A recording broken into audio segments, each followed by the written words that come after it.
Hiya, welcome to the Shakespeare Collection book study flip through by the Chatty Zebra.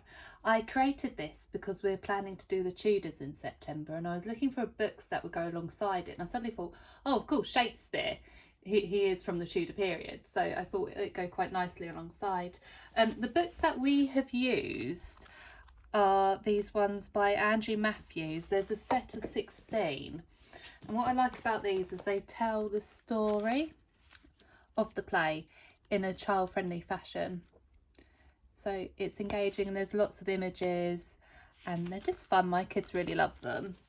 But we also have this other book called A Stage Full of Shakespeare Stories. It's absolutely beautiful, so I think what we might do is pick and choose between the two which one we use. I absolutely love these images, they're just so pretty. Anyway, so back to the Shakespeare. So when we do the Tudors, I'm trying to convince the man and the kids that we should go down to Stratford upon Avon for a day trip. Well, it'd probably be a weekend trip because of the journey, and see like Shakespeare's birthplace and his grave and his wife's home, and there's so much to do there that's all Shakespeare and Tudor related, and I'm like absolutely in my element, but I just have to convince them first. So anyway, back to the flip through. So like everything, it has an introduction, and then we have the chapter breakdown with the pages, so you can easily find which play you want to do, because you might not want to do all of them, so you can see which play you want to do. And then at the end there is like a unit just on Shakespeare and his life in the globe and things like that, separate to the plays. Then we have a book suggestion, and we have a guide, just a brief description of how you can use the pages. So each chapter, like each book, has this page which you could use to write a brief description about the book. You could draw a scene from it, write a scene about it, write your opinions about the play, and then there's a copywork section to practice your handwriting and punctuation, and then there's characters. Now for my kids, what I think they'll probably do is draw the characters and then write the names from each play.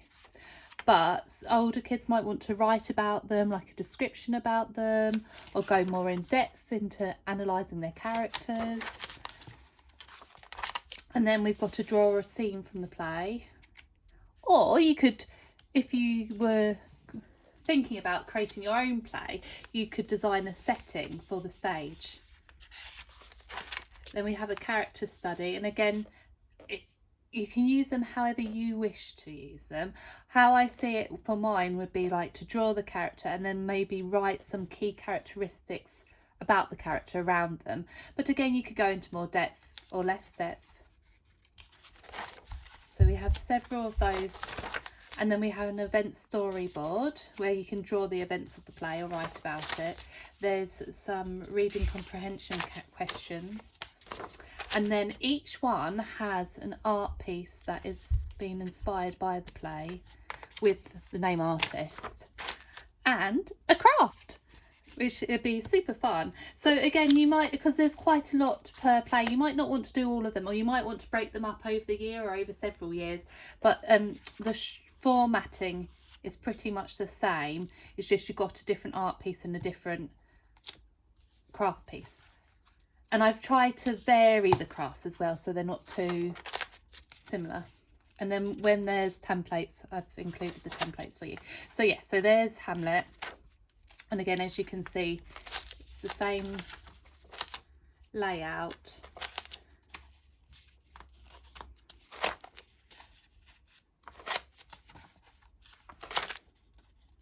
But it's been personalised, individualised to the play.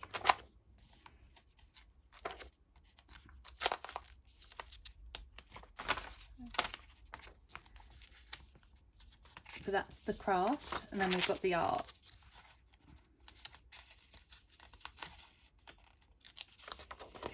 And then we've got the second craft for this. So actually there's more crafts in here than I thought there was, because like you can tell I'm sleep deprived. I didn't actually count how many crafts I'd actually included. I can't describe how excited I am to start this with mine.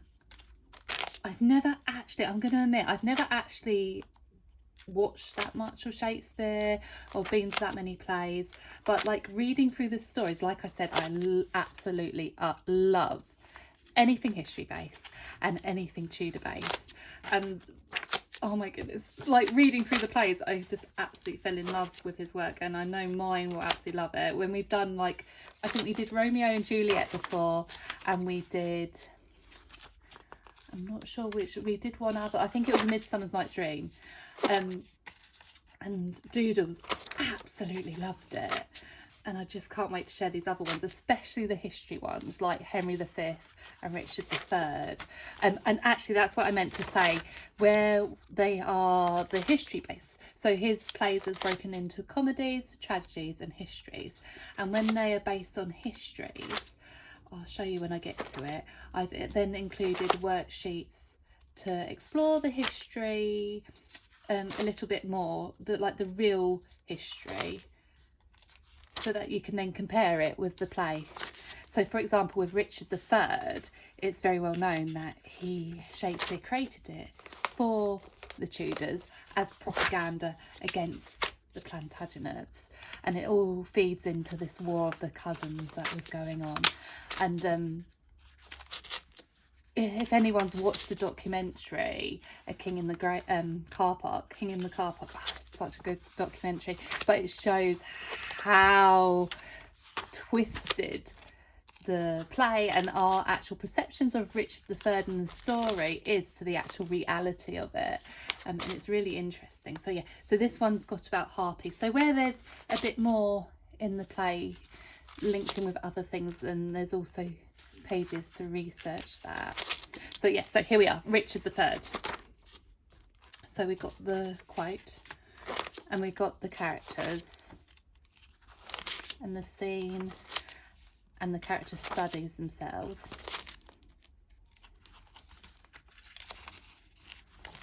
The event storyboard, the what do you think reading comprehension questions,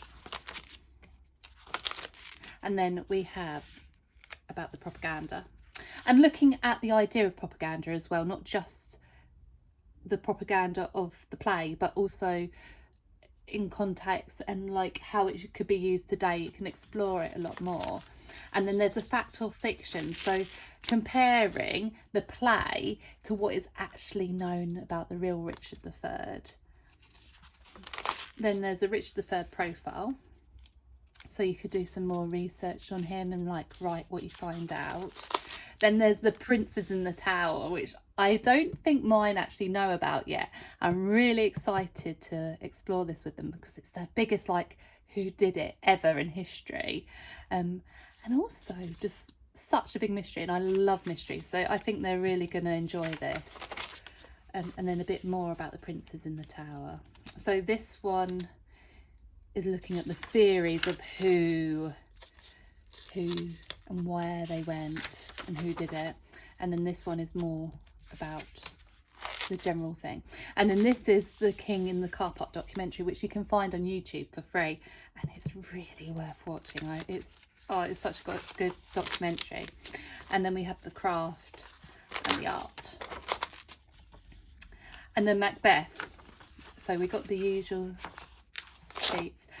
Macbeth was another sort of, not so much propaganda, but he created it to sort of impress James I, like to get in on with him, because James I was, I don't know how many people know, but he like led like, so you had the Salem witch trials in America, but James I actually led quite a few witch trials and hunts and stuff in Scotland and England around the same sort of time period, and he was obsessed with like the occult and witchcraft and evil and people trying to kill him and take over his throne, and he was convinced that some witches had tried to kill his wife on the way to coming over to marry him and things.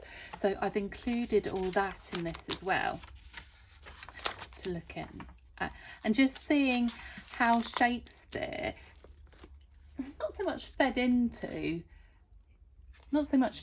it, but may have let it influence the play for favour, I believe, with the king.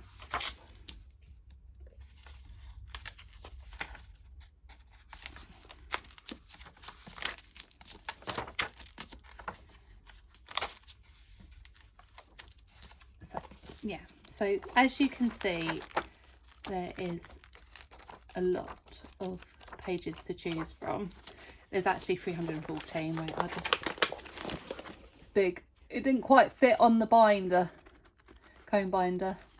So you have Doodles help me to thread it on, and then I'll find the Shakespeare chapter. So